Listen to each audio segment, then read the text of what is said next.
નમસ્કાર. આકાશવાણી સમાચાર રિધિ ઉંધાડ વાંચે છે. સૌપ્રથમ મુખ્ય સમાચાર. પ્રધાનમંત્રી નરેન્દ્ર મોદી આજે વિડીયો કોન્ફરન્સિંગ દ્વારા વિકસિત ભારત વિકસિત મધ્યપ્રદેશ કાર્યક્રમને સંબોધિત કરશે. 17,500 કરોડ રૂપિયાથી વધુ મૂલ્યની વિકાસ યોજનાઓ રાષ્ટ્રને સમર્પિત કરશે. ભારતીય જનતા પાર્ટીની કેન્દ્રીય ચૂંટણી સમિતિની બેઠક આજે સાંજે નવી દિલ્હીમાં મળશે. કેન્દ્રીય કોલસા મંત્રી પ્રહલાદ જોશી આજે નવી દિલ્હીમાં કોલ લોજિસ્ટિક્સ યોજના અને નીતિ જાહેર કરશે. ઝારખંડના જામતારામાં થયેલા ટ્રેન અકસ્માતમાં 12 લોકોના મોત. પ્રધાનમંત્રી અને રાષ્ટ્રપતિએ આ ઘટના અંગે દુઃખ વ્યક્ત કર્યું. સુનિલ ભારતી મિત્તલ બ્રિટનમાં નાઇટવુડનો ખિતાબ મેળવનાર પ્રથમ ભારતીય નાગરિક બન્યા.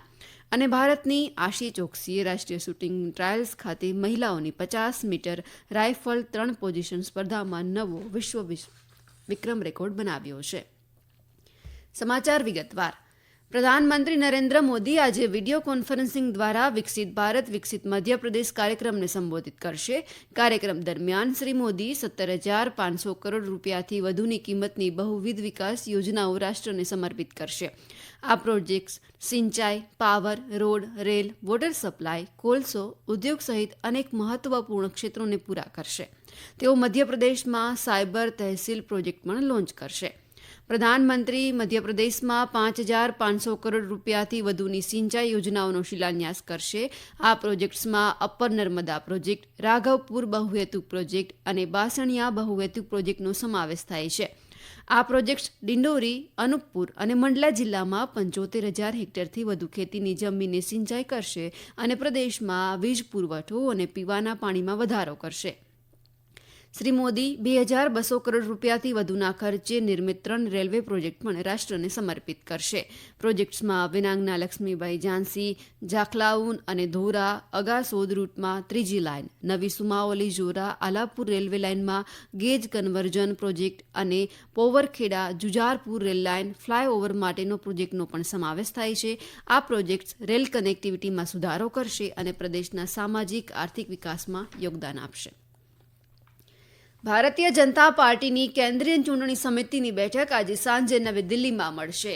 ભાજપ રાષ્ટ્રીય પ્રમુખ જેપી નડ્ડાની અધ્યક્ષતામાં યોજાનારી આ બેઠકમાં પ્રધાનમંત્રી નરેન્દ્ર મોદી, કેન્દ્રીય ગૃહમંત્રી અમિત શાહ, સંરક્ષણ મંત્રી રાજનાથસિંહ સહિત અન્ય લોકો હાજરી આપે તેવી શક્યતા છે. આ બેઠક બાદ લોકસભાની ચૂંટણી માટે ઘણા ઉમેદવારોના નામ જાહેર કરવામાં આવે તેવી પણ શક્યતા છે. ભાજપે ચૂંટણી પંચને આગામી લોકસભા ચૂંટણી દરમિયાન તમામ મતદાન મથકો પર મતદાન પ્રક્રિયાની વિડીયોગ્રાફી કરવાની માંગ કરી છે.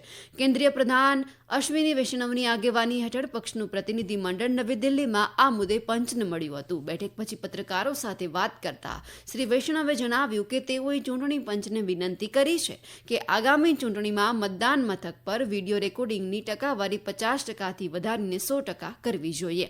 તેમણે કહ્યું કે આનાથી મતદાન મથકો પર થઈ રહેલી દરેક વસ્તુના યોગ્ય દસ્તાવેજીકરણની ખાતરી કરાશે.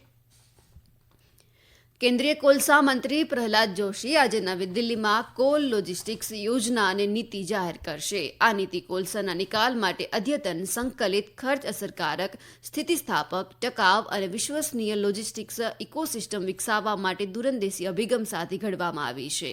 આ વ્યૂહાત્મક માળખાનો હેતુ નાણાકીય વર્ષ 2030 સુધીમાં આયાતી કોલસા પર નિર્ભરતા ઘટાડીને આત્મનિર્ભર ભારતના દ્રષ્ટિકોણને અનુરૂપ કોલસા ક્ષેત્રની માંગ અને પુરવઠાને ઉત્પ્રેરિત કરવાનો છે. કોલસા મંત્રાલયે 2030 સુધીમાં 1.5 અબજ ટન કોલસાનું ઉત્પાદન કરવાનો લક્ષ્યાંક રાખીને દેશની ઉર્જા સુરક્ષા માટે વિવિધ પહેલો પણ શરૂ કરી છે. ઝારખંડમાં જામતારા જિલ્લામાં કાલીજારિયા પાસે એક ટ્રેન અકસ્માતમાં 12 લોકોએ જીવ ગુમાવ્યા અને અનેક લોકો ઇજાગ્રસ્ત થયા છે. આસનસોલ અને જાજા વચ્ચે પસાર થતી એક્સપ્રેસ ટ્રેનની ઝપેટમાં આવતા આ દુર્ઘટના સર્જાઈ હતી. રાષ્ટ્રપતિ દ્રૌપદી મુર્મુએ આ દુર્ઘટનામાં મૃત્યુ પામેલા લોકો માટે દુઃખ વ્યક્ત કર્યું છે અને એક સોશિયલ મીડિયા પોસ્ટમાં શોકગ્રસ્ત પરિવારો પ્રત્યે સંવેદના વ્યક્ત કરી અને ઘાયલ લોકોના ઝડપથી સ્વસ્થ થવાની પ્રાર્થના કરી છે.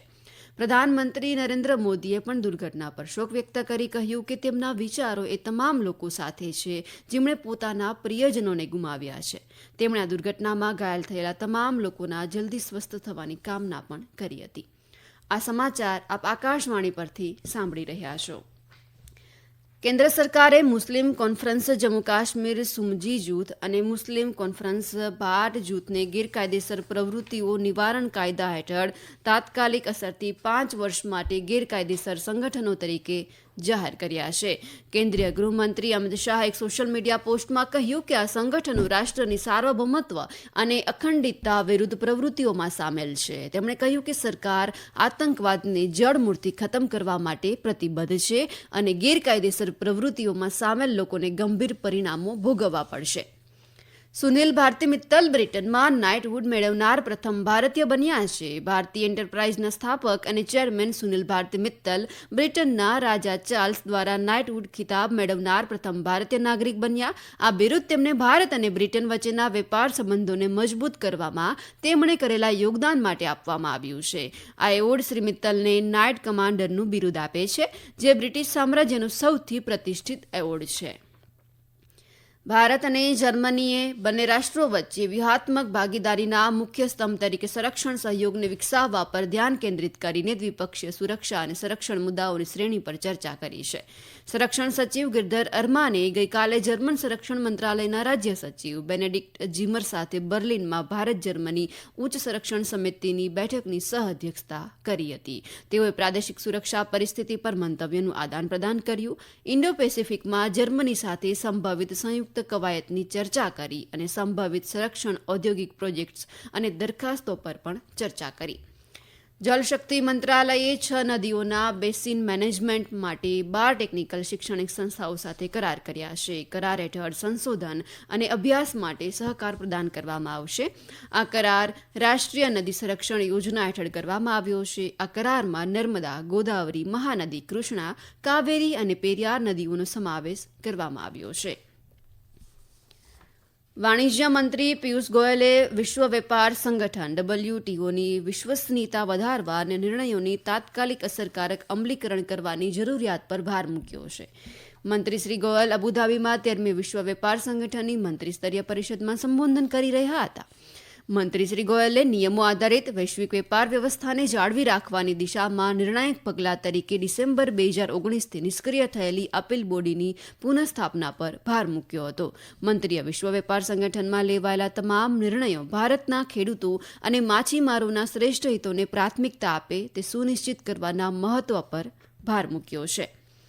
રાષ્ટ્રપતિ દ્રૌપદી મુર્મુ આજે ભુવનેશ્વરમાં ઉત્કલ યુનિવર્સિટીના 53મા દીક્ષાંત સમારોહને સંબોધિત કરશે. યુનિવર્સિટી દ્વારા દીક્ષાંત સમારોહમાં રાષ્ટ્રપતિના સ્વાગત માટે એક ખાસ કોરિડોર બનાવવામાં આવ્યો છે.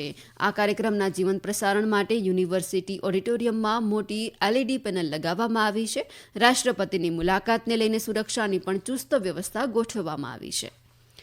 ભારતીય નિશાનેબાજ આશી ચોકસીએ રાષ્ટ્રીય શૂટિંગ ટ્રાયલ્સ ખાતે મહિલાઓની 50 મીટર રાઇફલ 3 પોઝિશન સ્પર્ધામાં નવો વિશ્વ રેકોર્ડ બનાવ્યો છે. તેણે અગાઉના રેકોર્ડને 1 અંકથી પાછળ રાખીને 597 અંક મેળવ્યા હતા. આશિયાલમાં મહિલાઓની 50 મીટર રાઇફલ 3 પોઝિશન સ્પર્ધામાં રાષ્ટ્રીય રેન્કિંગમાં બીજા ક્રમે છે. પુરુષોની 10 મીટર એર રાઇફલ સ્પર્ધામાં અર્જુન બાબોતા 252.5 અંક સાથે પ્રથમ ક્રમે રહ્યો હતો. ઓપન ટેનિસમાં ભારતના અર્જુન કાંધી અને જીવન નેદુનચેજિયાન ગઈકાલે ક્વાર્ટર ફાઇનલમાં પહોંચ્યા છે. આ જોડીએ દક્ષિણ કોરિયાની જોડી કોન સુનવુ અને હોંગ સિયુંગ ચાનને 7-6, 6-3થી હરાવ્યું હતું. ભારતીય જોડીનો મુકાબલો આજે બપોરે 3 વાગ્યે ફ્રેન્ચ જોડી સામે થશે. બીજી જોડી નીતિશ કુમાર સિન્હા અને મનીષ સુરેશ કુમાર પણ આજે બપોરે ડબલ્સની ક્વાર્ટર ફાઇનલમાં જર્મન જોડી સામે રમશે. અંતે મુખ્ય સમાચાર ફરી એકવાર. પ્રધાનમંત્રી નરેન્દ્ર મોદી આજે વિડીયો કોન્ફરન્સિંગ દ્વારા વિકસિત ભારત વિકસિત મધ્યપ્રદેશ કાર્યક્રમને સંબોધિત કરશે. 17,500 કરોડ રૂપિયાથી વધુ મૂલ્યની વિકાસ યોજનાઓ રાષ્ટ્રને સમર્પિત કરશે. ભારતીય જનતા પાર્ટીની કેન્દ્રીય ચૂંટણી સમિતિની બેઠક આજે સાંજે નવી દિલ્હીમાં મળશે. કેન્દ્રીય કોલસા મંત્રી પ્રહલાદ જોશી આજે નવી દિલ્હીમાં કોલ લોજિસ્ટિક્સ યોજના અને નીતિ જાહેર કરશે. ઝારખંડના જામતારામાં થયેલા ટ્રેન અકસ્માતમાં 12 લોકોના મોત. પ્રધાનમંત્રી અને રાષ્ટ્રપતિએ આ ઘટના અંગે દુઃખ વ્યક્ત કર્યું. સુનિલ ભારતી મિત્તલ બ્રિટનમાં નાઇટહુડનો ખિતાબ મેળવનાર પ્રથમ ભારતીય નાગરિક બન્યા.